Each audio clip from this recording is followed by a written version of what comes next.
Hey everyone, welcome and thank you for coming on out to the class here today, talking about tax foreclosures.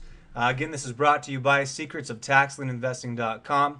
Today we're going to be discussing the new opportunities in online tax sales. Before we get into the nitty gritty or the meat and potatoes behind what we're going to talk about here today, a little background on us. We are Tax Sales Solutions. My name is Skylar, and we were established back in 2007. We have worked directly with seminar companies for the last 5 years, and we are the product and fulfillment provider for some of the largest seminar companies in the country. Before we get into how this works, I just want to get this out of the way up front. Nearly everyone has the same overall objective. Everyone here wants to make more money. The key is, how do you want to make more money? Or what type of investor do you want to become? Or are you? The real question comes down to this: are tax liens or tax deeds a viable investment for you? Or which one would you prefer? Meaning that, are we the type of investor looking to get a high rate of return? Or are we the type of investor that's looking to acquire property? Okay. But more importantly, let's talk about why we believe right now is the best time to get involved into this game. Now, again, we are active investors. We're in the market. This is what we do. And prior to the internet,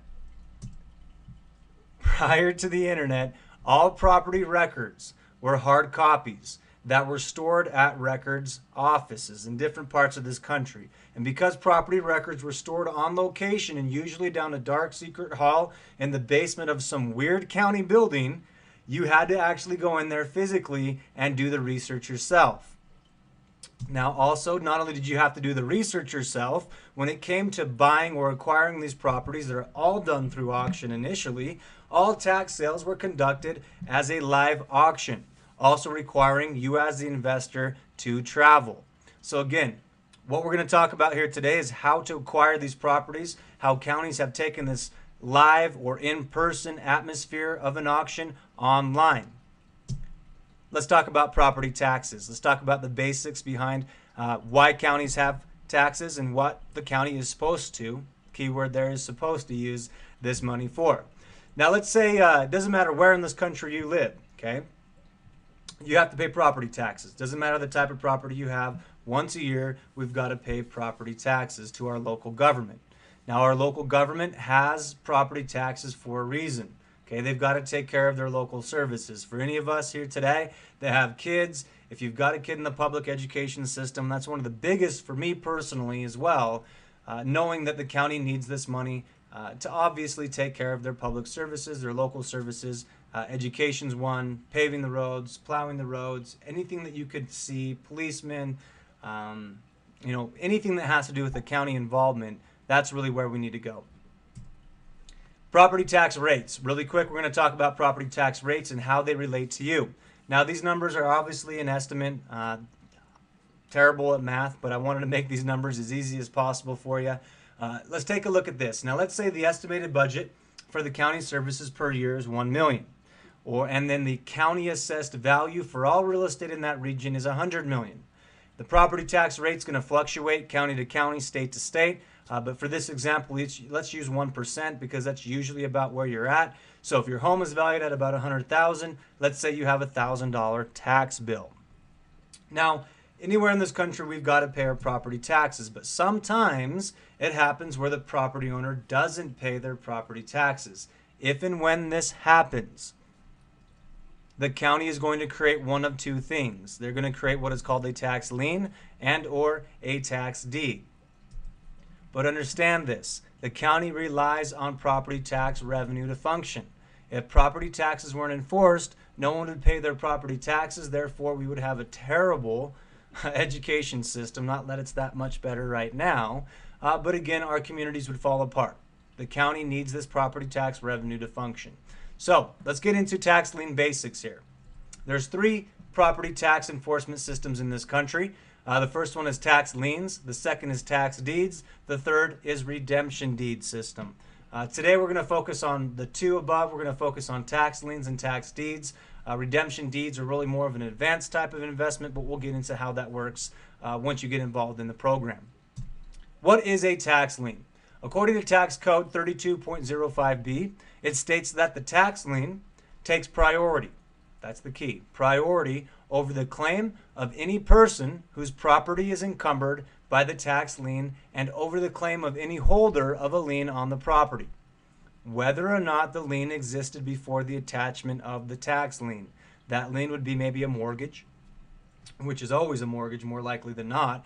But understand this. What this is telling us, class, is that when a tax lien is created on behalf of a homeowner being delinquent or not paying their property taxes, it takes precedence. It takes priority above any other lien on that property, which is why counties can continue to function.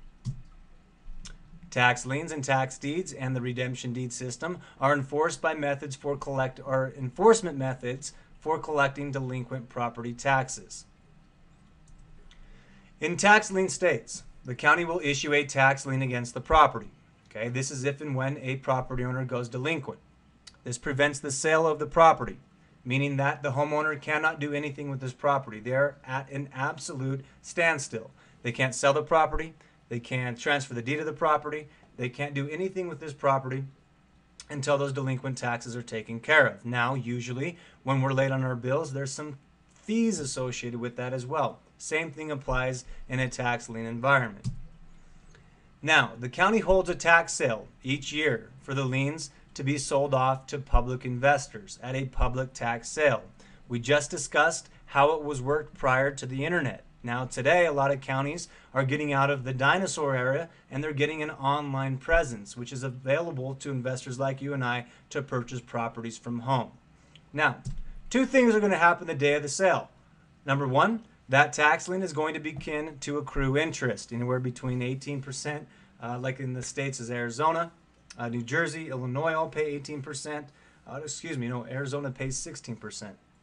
But the lien is going to begin accruing interest. The redemption period begins. The redemption period is the time frame that the homeowner has to step up and pay off these property taxes before the county is going to initiate the foreclosure process.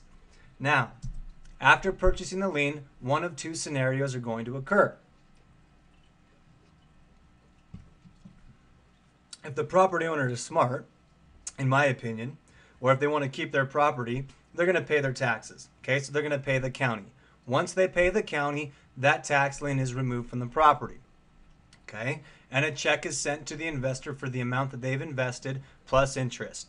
Number two, if the property owner doesn't pay the lien, it is used to foreclose on the property. It is a lien, it is a debt that the county needs to collect in order for the county to continue to function. Scenario one, the property owner pays. This is my favorite, especially if we're a passive type of investor. The owner will pay all the delinquent taxes. They'll pay the interest and the fees associated with the lien. Once the property owner pays off their property taxes, usually within 5 to 10 business days, the county is then going to turn around and they're going to write us as the investor a check. Like I mentioned before, it's going to be a check for our principal plus the interest that we have made on our money. Scenario two, the property owner doesn't pay. When and if this happens, the county government is going to initiate or give us the right to foreclose on the property once the redemption period has expired. So let's move on to the tax deed system. Okay, we just discussed tax liens. Let's talk about tax deeds. Now, states that use the tax deed system gives counties the power to foreclose on delinquent property after the redemption period has expired. So in other words, no liens are issued. When we buy a tax deed, we are buying the property itself. Physical property, we're buying it. There's no debt, there's no interest.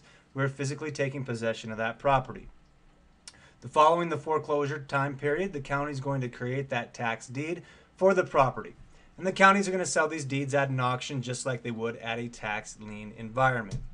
So, how do you get involved? You take action. You get involved. Simply put, we've got an online live training, new foreclosure opportunity, 2 live training webinars. All you need to do is visit secretsoftaxlieninvesting.com to know how to get involved and also the registration process. If you have more questions, feel free to give us a call at 866-243 8877. Again, look forward to seeing each and every one of you out at the live trainings.